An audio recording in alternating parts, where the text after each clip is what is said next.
تمام حضرات سے گزارش ہے کہ ہمارے چینل کو سبسکرائب کریں اور شیئر کر کے ثواب دارین حاصل کریں۔ اللہ تعالیٰ تمام امت مسلمہ پر اپنے رحم کا کرم کا معاملہ فرمائے اور تمام امت کی حفاظت فرمائے۔ کہ وَلِلَّذِينَ كَفَرُوا بِرَبِّهِمْ، جو لوگ اپنے رب کا انکار کرتے ہیں ان کے لیے عذاب جہنم، جہنم کا عذاب ہے، وَبِئْسَ الْمَصِيرُ، اور وہ بہت برا ٹھکانہ ہے۔ اِذَا أُلْقُوا فِيهَا، جب اس وہ آگ میں پھینکے جائیں گے، سَمِعُوا لَهَا شَهِيقًا، اس کی زوردار چنگھاڑ، جہنم کی آواز ہے خطرناک، وَهِيَ تَفُورُ، اور وہ ابل رہی ہوگی، تَكَادُ تَمَيَّزُ مِنَ الْغَيْظِ، ایسا جہنم کو غضب ہوگا نافرمانوں پر جو اللہ کے منکر تھے، جو اللہ اس کے رسولوں کا کتابوں کا انکار کیا کرتے تھے، ایسا غضب ہوگا کیونکہ اللہ نے اتنے دلائل رکھ دیے۔ تکادو تمیز،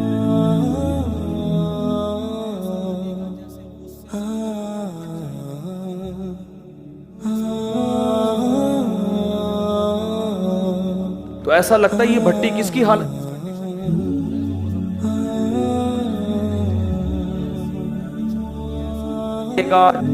غصے میں پھٹ جائے گی سے۔ فرمایا کلما القی فیہا فوج سألہم خزنتها، جب بھی کوئی جماعت اس آگ میں ڈالے جائے گی تو جہنم کے جو داروغہ ہیں وہ ان سے پوچھیں گے الم یاتکم نذیر، کیا تمہیں اس سے ڈرایا نہیں تھا؟ قالوا، وہ جواب میں کہیں گے بلا، کیوں نہیں، وہ یاد آئے گا ان کو، ہم نے بہت سے کچھ سنا تھا، کبھی یوٹیوب پہ ایک ویڈیو آ گئی تھی، اس میں تھا کہ بھئی جہنم کی آگ ہے، آیتیں پڑھی جا رہی تھی، کبھی تراویح میں ہمیں کہیں سے خبر مل گئی تھی، آیتیں پڑھی جا رہی تھی، کبھی یہاں، یعنی یہ خبریں تو دنیا میں پھیلتی ہیں نا۔ بعض کو پیغمبر نے براہ راست سمجھایا تھا تو کہیں گے بلا قد جاءنا نذیر، کیوں نہیں، نذیر ڈرانے والا آیا تھا، فکذبنا، ہم نے اس کا انکار کر دیا، وقلنا ما نزل اللہ من شیء، ہم نے کہا اللہ نے آسمان سے کچھ بھی نازل نہیں کیا، یہ مولویوں کی باتیں ہیں۔ وقالوا لو كنا نسمع، وہ کہنے لگے کاش ہم سن لیتے ان کی بات، او نعقل، یا عقل سے خود ہی کام لے لیتے۔ بعض دفعہ انسان کا کہ علم میں اضافہ ہوتا ہے کوئی بات سن کے، بعض دفعہ اضافہ ہوتا ہے خود ہی کھوپڑی استعمال کر کے، خود ہی کھوپڑی استعمال کر لیتے تو بھی ہمیں یقین آ جاتا کہ آخرت ہے۔ کیوں؟ دیکھو ایک ٹیکنیکل بات کرتا ہوں میں، اکثر یہ ایتھیس اور منکرین خدا یہ دعویٰ یہ کرتے ہیں کہ یار یہ خدا ایسا ظالم کیسے ہو سکتا ہے کہ لوگوں کو، نافرمانوں کو پکڑ میں آگ میں ڈال دے، یہ کیسے ہو سکتا ہے، یہ سمجھ میں آنے والی بات نہیں ہے۔ تو جب بھی کوئی باطل آدمی اعتراض کیا کرے نا تو اس کا اعتراض کا جواب دینے کے بجائے اس پر اعتراض کر دیا کرو، یہ اصول یاد رکھو، کیونکہ باطل کیا کر رہا ہوتا ہے کہ اس پر جو اس سے بڑا اعتراض ہوتا ہے نا اس کو ٹھنڈے پیٹوں پی جاتا ہے، اور جو چھوٹا اعتراض ہو رہا ہوتا ہے وہ آپ پہ کر رہا ہوتا ہے۔ نہیں آئی بات سمجھ میں؟ اس کو یہ کہا کرو کہ ٹھیک ہے ہم فرض کر لیتے ہیں کہ یہ تو بہت سخت عذاب ہے آگ کا، اور اللہ اس میں جو نافرمانوں کو ڈالے گا یہ سمجھ میں آنے والی بات نہیں ہے، اللہ ایسا ظالم کیسے ہو سکتا ہے، اس بیس پہ فرض کرو ہم نے آخرت کا انکار کر دیا، نہیں ہوگا کچھ بھی، مر کے ہم مٹی ہو کے کیا ہو جاتے ہیں، ختم۔ یہ اللہ پہ اس سے بڑا اعتراض ہے، ٹھیک ہے نا، کیونکہ دنیا میں اتنے بڑے بڑے جرائم ہو رہے ہیں، اتنے بڑے بڑے جرائم ہو رہے ہیں کہ اگر آخرت، کیونکہ دیکھو آخرت اگر ہے تو پھر اس میں جہنم کا عذاب ہے، کوئی اور تو کسی کتاب میں ملتا ہی نہیں ہے نا اس کا تذکرہ۔ یہ تو یہودی، عیسائی اور مسلمان کہتے ہیں کہ آخرت ہے، اور تینوں متفق ہیں کہ وہ عذاب اس میں کیا ہوگا، آگ کا عذاب ہوگا۔ باقی تو کسی مذہب کے ایسے اس میں تو دعووں میں کلیئرٹی ہے ہی نہیں نا باقی مذہب کے، تو یا تو آخرت ہے یا نہیں ہے، تو پھر یہی ہے، اور اگر اس کی بیس پر آخرت کا انکار کرتے ہو تو پھر اللہ پر اس سے بڑا اعتراض ہوگا کہ دنیا میں ہزاروں بچوں کے قاتل بھی گزرے ہیں، دنیا میں آج بھی ہم دیکھتے ہیں ایسے لوگوں کو، میں جانتا ہوں جنہوں نے اپنے باپ کو قتل کیا، اپنی ماں کو قتل کیا چند ٹکوں کی لالچ میں، اپنی دادی کو قتل کیا، اپنے دادا کو قتل کیا، بچوں کے کو ذبح کیا۔ ایک دفعہ میں کراچی میں کہیں کھڑا ہوا تھا، ایک عورت چیخنے لگی، ایسا چیخ کے بھاگ رہی ہے، لوگ بھی بھاگ رہے ہیں، میں نے کہا کیا ہوا؟ کہتے ہیں کچھ اس کی گود میں بچہ تھا، کوئی اغوا کرنے والے لڑکے جو بچوں کو بیچتے ہیں, انہوں نے اس کی گود سے بچہ چھین کے بھاگ گئے. یار اس ماں پہ کیا گزر رہی ہوگی آپ سوچو, اس قدر ترس آئے. وہ بیچاری یہ جھونپڑیوں والی عورتیں نہیں ہوتی, غریب ماسیاں جو ہوتی ہیں, وہ بیچاری کہیں بازار میں جا رہی تھی, اس کی گود سے 2 لڑکوں نے بچہ چھینا ہے اور بائک پہ فرار ہو گئے. نہیں پکڑے گئے وہ, بچہ مر جائے ماں کو تھوڑے دنوں میں تسلی ہو جاتی ہے. گود سے بچہ چھین کے جب آپ اس پہ ظلم کرتے ہو اور بھاگ جاتے ہو چند تکوں کی لالچ میں, یار اس بچے کو کہاں لے جا کے تم بھیجو گے, کیا بھکاری بناؤ گے, کیا کرو گے, تم دیکھتے نہیں اس کے کلیجے پہ آرے چل رہے ہیں. اس کا مطلب تو یہ ہوا اگر آخرت نہیں ہے تو ایسے ظالم بھی مر کے ختم, اور جنہوں نے بڑی بڑی قربانیاں دیں, بالکل ایمانداری کے ساتھ زندگی گزاری, کسی کے ساتھ ظلم نہیں کیا, وہ بھی مٹی ہو کے ختم. تو اللہ کے ہاں تو پھر بہت بڑی دھاندلی ہے. تبھی تو قرآن کہتا ہے ام نجعل المتقین کالفجار, تم پاگل ہو گئے ہو, کیسی باتیں کر رہے ہو کہ آخرت نہیں ہے. مطلب یہ کہ جو خدا کے خوف سے اچھی زندگی گزارتا ہے اور جو ظالم ہے بری زندگی گزارتا ہے, تم سمجھتے ہو کہ میں دونوں کو مار کے ختم کر کے ایک جیسا کر دوں گا. ما لکم, تمہیں ہو کیا گیا ہے. قرآن کے الفاظ دیکھو, مجھ پر اتنا بڑا الزام لگا رہے ہو. تو جو یہ اعتراض کیا کرے نا اللہ آگ میں کیسے ڈالے گا, یہ اس سے پتہ چلتا ہے آخرت نہیں ہے. اس سے کیا, اس سے بڑا الزام اللہ پہ یہ ہوتا ہے کہ وہ سب کو برابر, دنیا میں تھوڑی سزا ملتی ہے, دنیا میں تو چور ڈاکو صدر بن جاتے ہیں.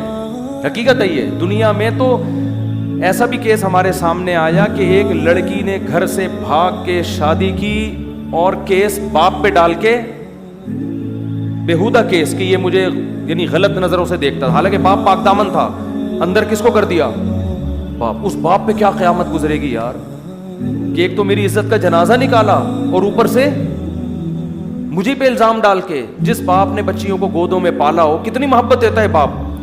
دنیا میں ایسے ایسے مظالم ہو رہے ہیں کیا انسان کانوں کو ہاتھ لگائے, اور ان ظالموں کو دنیا میں سزا نہیں ملتی. اکثر بے گناہ لوگ سزا میں پستے ہیں, پھانسی کے پھندوں پہ چڑھ جاتے ہیں بے گناہ. جو قتل کرنے والا ہوتا ہے وہ کھلے عام گھوم رہا ہوتا ہے. تو بھائی دنیا میں تو ایسا ممکن ہے. اللہ کہتے ہیں کیا میرے بارے میں بھی تم نے یہ گمان کر لیا ہے, ما لکم, تمہیں کیا ہو گیا ہے, کیف تحکمون, کیسے فیصلے کر رہے ہو تم میرے بارے میں, کہ پرہیزگاروں کو اچھوں کو بروں کو مار کے ختم کر کے برابر, یہ نہیں ہو سکتا. جو یہ کہا کرے نا کہ آگ سمجھ میں نہیں آتی, اس سے کہیں ہماری سمجھ میں یہ نہیں آتا کہ کوئی بھی سزا نہیں ملے گی. اگر آگ نہیں ہے تو پھر آپ بتاؤ کیا سزا ہے, صحیح ہے نا. تو اس سے پتہ چلتا ہے کہ اگرچہ ہماری سمجھ میں آگ کی سزا نہیں آتی, لیکن بھائی ہماری سوچ اور ہماری سمجھ وہ اس قابل نہیں ہے کہ ہم اللہ سے آگے نکلنے کی کوشش کریں. علماء کہتے ہیں جہنم اللہ کے غضب کا اظہار ہے. خدا کو نافرمانوں پہ جو غضب ہوگا نا, تو غضب کس کا ہے, اللہ کا. تو اللہ اپنے غضب کا اظہار اسی طرح کرے گا, کیونکہ وہ عام غضب نہیں ہے, وہ کس کا غضب ہے, اللہ کا غضب ہے. تو اس سے پناہ مانگنی چاہیے, اس پہ اعتراضات نہیں کرنے چاہیے, اس کا مذاق نہیں اڑانا چاہیے.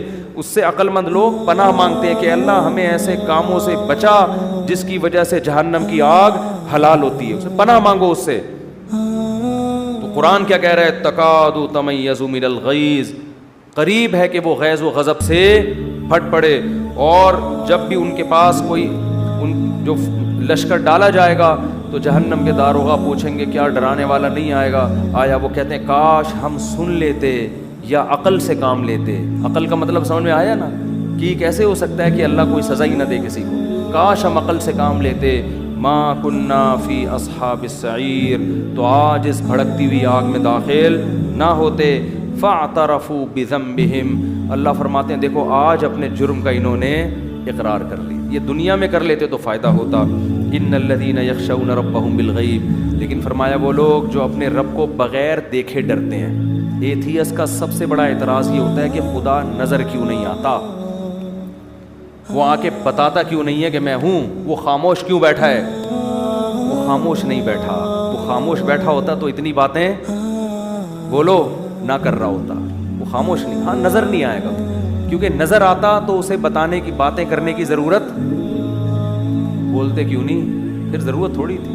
پھر نہ پیغمبروں کو بھیجنے کی ضرورت, پھر نہ کتابیں نازل کرنے کی ضرورت. اس کو کیا ضرورت تھی یہ سب چیزیں کرنے کی بھائی, کیونکہ جب وہ نظر آ جاتا تو حجت تمام ہو جاتی. آزمائش پھر سوچنے کا موقع تھوڑی ملتا. نظر نہ آنے کا فائدہ ہے, اللہ سوچنے کا موقع دے رہا ہے کہ جب سمجھ میں آ جائے توبہ کر لینا, توبہ قبول کر لوں گا. جب اللہ ایسی بڑی نشانی دکھاتا ہے تو پھر سوچنے کا موقع نہیں دیتا. دیکھو قوم سمود حضرت صالح علیہ السلام سے کہتی تھی کہ آپ بڑی نشانی دکھاؤ, معجزہ. وہ کہتے تھے دیکھو میں اللہ کا پیغمبر ہوں, یہ نشانی ہے, میری دعوت دیکھو, میں اس پہ تم سے کوئی پیسے نہیں مانگ رہا, تو بس اتنا کافی ہے, میری دعوت صحیح ہے, غلط بات نہیں کر رہا میں. کہہ رہے نہیں, آپ کو اللہ نے بھیجا ہے, کوئی نشانی دکھاؤ. تو انہوں نے کہا دیکھو جب اللہ نشانی دکھائے گا نا تو تمہیں مہلت نہیں دے گا, اور پھر اس نشانی کے آداب بھی بہت ہوں گے. انہوں نے کہا نہیں نشانی. انہوں نے کہا اچھا کیا نشانی؟ اب دیکھو کیسے عجیب سا مطالبہ کیا بیہودہ, اس پہاڑی سے اونٹنی نکال دو. بھائی جو منہ میں آیا بک دیا. عجیب سی بات ہے نا کہ پہاڑی سے کیا نکالو؟ اونٹنی. یہ ان کا خیال تھا یہ تو ممکن ہی نہیں ہے. پیغمبر نے اللہ سے کہا اللہ اس پہاڑی سے کیا نکال دے؟ بیہودہ اعتراض ہے, بیہودہ بات ہے, نکال دے. اللہ نے کہا ٹھیک ہے نکال دیتا ہوں میں. لیکن جب یہ اتنی بڑی نشانی دیکھیں گے نا پہاڑی سے اونٹنی کی, تو پھر اس اونٹنی کے آداب بہت ہوں گے. ابھی تک تو آپ دعوت دے رہے ہیں, جو مان رہا ہے ٹھیک ہے, نہیں مان رہا کوئی آسمانی آفت نہیں آ رہی ہے, آخرت کے لیے میں نے چھوڑا ہوا ہے, مہلت دی ہوئی ہے, لمبی لمبی عمریں ہیں, سوچو جس ٹائم بھی خیال آ گیا توبہ کر لوں گا. لیکن جب یہ اونٹنی میں نکالوں گا تو پھر اس کے آداب ہوں گے. کیا؟ فَذَرُوهَا تَأْكُلْ فِي أَرْضِ اللَّهِ, جس دن یہ پانی پیے گی کسی دوسرے جانور کو پانی پینے کی اجازت نہیں. جب یہ گھاس کھائے گی اس کو چھیڑنے کی اجازت نہیں. اب صبر کرو گی, یہ اللہ کی اونٹنی ہے, تم نے خود اپنی آنکھوں سے دیکھی ہے. تو جب اللہ کی اونٹنی ہے تو پھر اس کے جو رہن سہن اور اس کے جو پروٹوکول ہوگا وہ بھی بڑا ہوگا. اس کا وہ چھوٹا موٹا پروٹوکول نہیں ہے. اب کیا ہے, وہ اونٹنی اتنا پانی پی لیتی تھی, ان کے لیے جانوروں کے لیے پانی نہیں بچتا تھا. انہوں نے کہا یار یہ ایک نئی ٹینشن. تو اللہ جب بڑی نشانی دکھاتا ہے نا تو پھر یہ چیزیں بھی ساتھ میں آتی ہیں. بڑی نشانی دکھاتا ہے تو ان لوگوں نے, شرارتی لوگوں نے کیا کہا بھائی اس اونٹنی کو قتل کرو, اس کی وجہ سے ہمارے جانور کا نقصان ہو رہا ہے. پیغمبر نے کہہ دیا کہ اس کو کچھ کہا نا تو پھر فوراً عذاب آئے گا. لیکن وہی شرارتی لوگ اکٹھے ہوئے, اونٹنی کو قتل کیا. تو اللہ نے پیغمبر کو وحی کی کہ ان کو بتا دیں کہ 3 ایام 3 دن بس انتظار کرو, کھاؤ پیو موج مستی, 3 دن کے بعد خدا تمہیں نہیں چھوڑے گا. اور حضرت صالح علیہ السلام سے کہا جو ایمان لانے والے لوگ ہیں ان کو لے کے نکل جائیں. 3 دن کے بعد گہرے بادل آئے. حضرت صالح نے کہا کہ عذاب آ رہا ہے. انہوں نے کہا عذاب نہیں ہے تو بارشیں ہوں گی. فرمایا نا نا نا نا بل ہوا مستعجلتم بہ ریح فیہا عذاب علیم, یہ وہ عذاب ہے جس میں جلدی مچا رہے تھے. تدمر کل شیء بامر ربھا. قرآن کہتا ہے 7 دن 8 راتیں ایسی ہوا چلی ہے سر جس میں ایک آواز ہوتی ہے نا خطرناک, اور اس ہوا نے ان کو اٹھا کے ایسے, کیونکہ کھجور کے تنوں جیسے تو کمبختوں کے قد تھے, اور کہتے تھے من اشد منا قوہ, ہم سے زیادہ پاورفل کوئی بھی نہیں ہے, سب سے طاقتور ہم ہیں. تو اللہ کہتے ہیں ہوا سے مارا. علماء اس میں حکمت بیان کرتے ہیں, ہوا نے نا اٹھا کے پٹخائے ان کو. علماء کہتے ہیں کسی قوم پہ ایسا ہوا کا عذاب نہیں آیا, پانی سے غرق کیا فرعون کو, کسی قوم پہ پتھر برسے, یہ ہوا کیوں؟ اصل میں ہوا بہت ہلکی چیز ہے اور ان کے دعوے تھے بہت بھاری ہونے کے. تو اللہ نے کہا میں سب سے ہلکی چیز سے تمہیں ماروں گا, میں سب سے ہلکی چیز سے تمہیں پٹکوں گا. میں سب سے ہلکی چیز ہوا ہے. تو ہوا 7 دن 8 راتیں چلی ہے اور ایسے اٹھا کے پٹخائے ان کو. قرآن کہتا ہے کأنہم اعجاز نخل خاویہ, کھجور کے تنے جیسے فصلیں کٹی ہوئی پڑی ہوتی ہے نا, ایسے 7-8 ایک ہفتے کے بعد ان کی یہ حالت تھی. فہل تری لہم من باقیہ, اللہ فرماتے بتاؤ ایک بھی ان میں سے تمہیں زندہ نظر آیا کیا؟ ایسا اللہ نے پٹخائے. تو جب اللہ, یہ جو ایتھیسٹ کہتے ہیں نا اللہ نظر نہیں آتا, بھائی اگر نظر آ گیا نا تو میں اور آپ شاید بچ جائیں, آپ نہیں بچو گے. اللہ بچائے ہمیں اپنی رحمت سے, پھر نہیں بچو گے. علماء نے ایک بڑی نکتے کی بات کی ہے. بنی اسرائیل نے بچڑے کی عبادت کی تھی. حضرت موسیٰ علیہ السلام واپس گئے, بنی اسرائیل نے توبہ استغفار کیا کہ ہم نے غلطی ہو گئی. تو اللہ نے ان کی توبہ کو ایسے ہی قبول نہیں کیا. کہا ٹھیک ہے اصولی طور پر تو سزا ہونی چاہیے لیکن جہنم میں جانا. لیکن جنہوں نے عبادت کی وہ قتل کیے جائیں گے ان کے ذریعے جنہوں نے عبادت نہیں کی. جو نہیں کی وہ کرنے والوں کو قتل کریں گے تو تمہارا گناہ معاف. جبکہ اس امت کے لیے کیا اصول ہے؟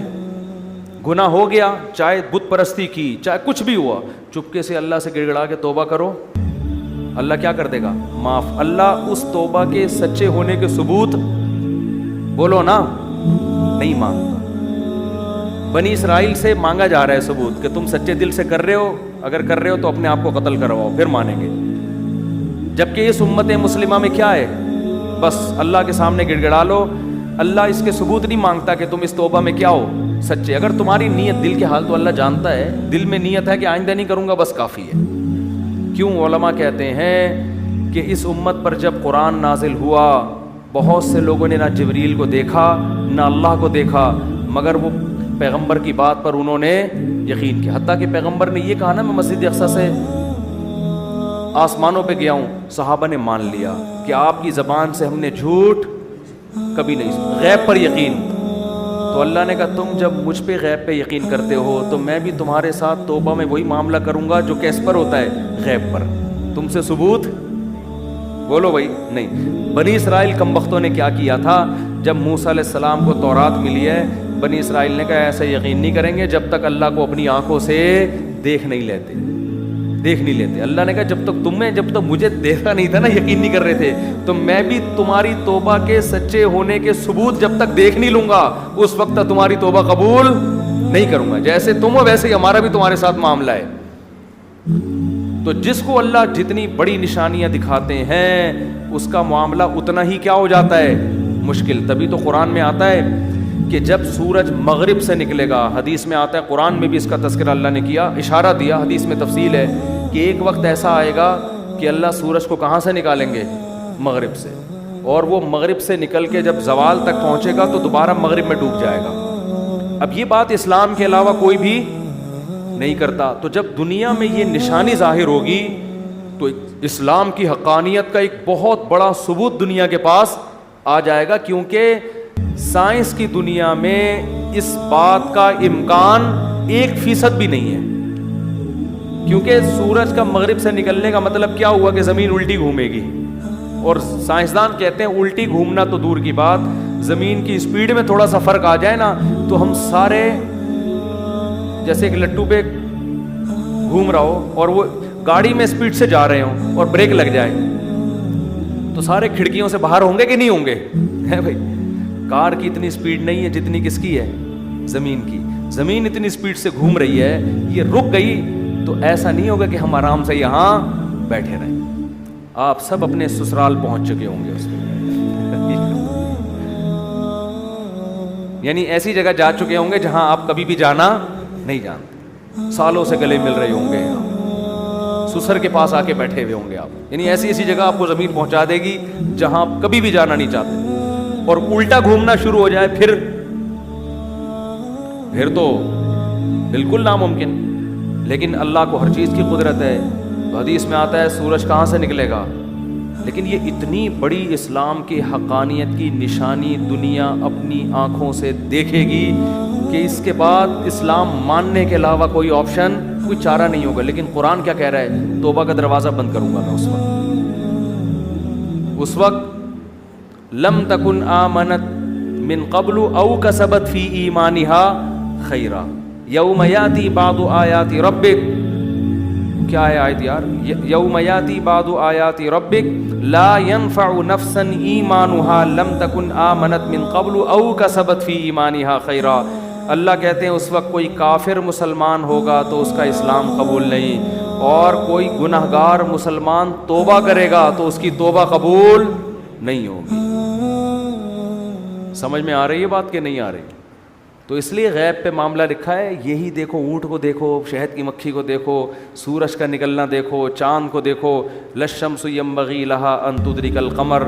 اللہ کہتے ہیں ہر ایک کو ایسے دائروں میں تیرا دیا میں نے، نہ چاند سورج سے ٹکراتا ہے اور نہ سورج چاند سے ٹکراتا ہے. کل فی فلک یسبحون. اتنے بڑے بڑے اجرام ایک مخصوص دائروں کے اندر لٹو کی طرح گھوم رہے ہیں. یہ آٹومیٹیکلی خود بخود نہیں ہو سکتا. یمسک السماوات والارض ان تزولا, اللہ ہے جس نے آسمانوں اور زمینوں کو تھاما ہوا ہے کہ اپنی جگہ سے ڈاما ڈول نہ ہو جائیں. ولئن زالتا, ذرا سا ان کا بیلنس آؤٹ ہوگا, اللہ کہتے ہیں یہ جاپان کے سائنسدان اس کو بیلنس پہ نہیں لے کر آئیں گے. تو کیڑے مکوڑوں کی طرح یہ خلائی سیارے تو جو تھوڑا سا نیچے سے جس نے چھلانگ لگائی ہے نا, تھوڑا سا نیچے سے, یہ مجھے وہ لطیفہ بچپن کا بہت یاد آتا ہے. تھوڑا سا نیچے, دوبارہ سنا دوں, کل سنایا تھا, نئے لوگ بھی آ گئے. تو 3 آدمی, ایک امریکی, بس یہ اس کے بعد بیان ختم ہو رہا ہے نا, نئے نئے لوگ بھی آتے ہیں. ایک بھی نیا ہو نا, ایک بندہ بھی نیا ہو تو یہ لطیفہ اس قابل ہے کہ اس کی رعایت میں اس کو سنایا جائے. ٹھیک ہے, پاکستانیوں کی ریسرچ کا پتہ چلتا ہے. تو 3 آدمی بیٹھے ہوئے تھے, ایک امریکی, ایک جاپانی اور ایک پاکستانی. امریکی نے چھوڑی تو نہیں, وہ تو کسی حد تک صحیح ہے کہ ہمارے جو ہوائی جہاز ہیں بالکل آسمان سے چپک کے چلتے ہیں. انہوں نے کہا بالکل آسمان سے, اس نے کہا نہیں تھوڑا سا نیچے. جاپانی نے کہا ہماری جو آبدوزیں ہیں سمندر کی زمین سے چپک کے چلتی ہیں. انہوں نے کہا بالکل چپک کے, کہا نہیں تھوڑا سا اوپر. پاکستانی کیا کرتا, اس نے کہا ہم لوگ ناک سے کھانا کھاتے ہیں. کہا بالکل ناک سے, کہہ رہا تھوڑا سا نیچے. ٹھیک ہے, تھوڑا سا نیچے. تو اگر اللہ اس نظام کو تھوڑا سا اوپر یا تھوڑا سا نیچے کر دے, زمین کے بیلنس کو 23 ڈگری جھکی ہوئی ہے, تھوڑا سا اللہ یوں کر دے, یا جس مدار پہ کوئی اسپیڈ کم ہو جائے تھوڑی, یا اسپیڈ زیادہ ہو جائے, تو اللہ فرماتے ہیں ان امسکہما من احد من بعدی, خدا کے علاوہ کوئی بھی ان کو اپنے مدار پہ نہیں لا سکتا. زمین سے باہر نکل کے دھکا کون دے گا اس کو؟ باہر ٹکیں گے کہاں, کون باہر جا کے. تو ہماری جتنی ترقی ہے نا, کچھ بھی ہو, یہ آٹے میں ذرہ ہے اس کائنات کے مقابلے میں, یہ کخ بھی نہیں ہے. ایک سونامی کا طوفان یہ سب کچھ ملیا میٹ کرنے, یہ سمندر 3 گنا زیادہ ہے. یہ تھوڑا سا اوپر آ گیا تو ویسے ہی سب تیر رہے ہوں گے یہاں پہ, کچھ بھی نہیں ہے. یہ گلیشیئر پگھل جائیں تو سب لیٹے ہوئے ہوں گے یہاں پہ. تو اتنا فنٹر بننے کی ضرورت نہیں ہے. ٹھیک ہے, ترقی کی ہے, بہت اچھی بات ہے. خدا کی آنکھوں میں آنکھیں ڈال کے تھوڑی بات کرو یار تم. اللہ اور اس کائنات کے مقابلے میں کیا اوقات ہے. سورج جتنا ایندھن ایک دن میں خارج کر دیتا ہے نا, ہم ہزاروں لاکھوں سال میں بھی ہمارے جہازوں میں اور ہمارے راکٹوں میں اتنا ایندھن خرچ وہ سیکنڈوں میں اڑا دیتا ہے. اتنا ایندھن خرچ کر دیتا ہے وہ. اتنے اللہ کے خزانے ہیں. اور جل رہا ہے کیسا تکے کی طرح, ہمیں پکا رہا ہے سورج جو ہے, جلا ہوا ہے, اور صبح صبح اٹھتا ہے اور ایسے تپاتا ہوا سب کو نکل جاتا ہے. کوئی کمی اس میں نہیں ہو رہی. اور اللہ میاں نے بھی زمین کو نا, جیسے تکا نہیں, ہم ادھر سے اب تھوڑا سا یوں تکے کو ایسے پکاتے ہیں نا, تو اللہ بھی زمین کو ایسا ہی. ابھی یہاں رات ہو رہی ہے, امریکہ میں کیا ہو رہا ہے دن, تو یہ بالکل ایسے تکے کی بوٹی کی طرح زمین کو اللہ یوں کرتے, کیا کرتے ہیں, گھماتے. چلو بھائی اب ادھر والے تھوڑا سا انجوائے کریں سورج کو, وہاں والے سو جائیں, اب تھوڑا سا ادھر والے انجوائے کریں. اب ناروے والے پریشان تھے, وہ تو کنارے پر ہیں, تو اللہ نے ان کو کسی اور طرح سے گھما دیا کہ تم نے 6 مہینے دن کے مزے لیے ہیں, اب 6 مہینے اندھیروں کے مزے لو. اور ادھر والے روشنی میں آ جائیں گے 6 مہینے کے لیے جب ادھر اندھیرا ہوگا, اور جب ادھر روشنی ہوگی 6 مہینے کے لیے ادھر کیا ہو جائے گا. ہر لحاظ سے زمین کو نا بڑے طریقے سے سورج کے گرد بالکل جیسے تکا پکانے والا, سوراب بوٹ کی بوٹیاں پکانے والا نہیں, ادھر سے, اور مرغیاں جیسے انڈے کو سہ رہی ہوتی ہیں ادھر سے, اب تھوڑا سا ادھر سے اور چوزا نکل آتا ہے. تو یہ بھائی خود بخود کوئی بھی سسٹم نہیں ہے. ذالک تقدیر العزیز العلیم. قرآن کہتا ہے زبردست غالب بادشاہ ہے جس کو ہر چیز پر قدرت ہے, العلیم جس کے پاس علم بھی ہے کہ کس وقت کس کو کہاں سے تپانا ہے. ٹھیک ہے نا, کدھر سے گرم کرنا ہے, کدھر لائٹ پڑنی چاہیے, کدھر اندھیرا ہونا چاہیے, کدھر گرمی ہونی چاہیے, کدھر سردی ہونی چاہیے, پورا سسٹم ہے یہ. تو اس کے بعد بھی کوئی خدا کا انکار کرے گا اور خدا کی مان کے نہیں چلے گا, تو اللہ کو یہ حق بنتا ہے کہ اس پہ غصہ کرے اور اپنے غضب کے اظہار میں اس کو جہنم کی آگ میں ڈال دے. اللہ ہم سب کو اس آگ سے محفوظ رکھے. مفتی طارق مسعود صاحب کے بیانات سننے کے لیے youtube.com/مفتی طارق مسعود کو سبسکرائب کریں, اور اگر آپ لائیو ویڈیو کو کبھی بھی مس نہیں کرنا چاہتے ہیں تو سبسکرائب کرنے کے بعد بیل آئیکن پہ کلک کرنا مت بھولیں. جزاک اللہ.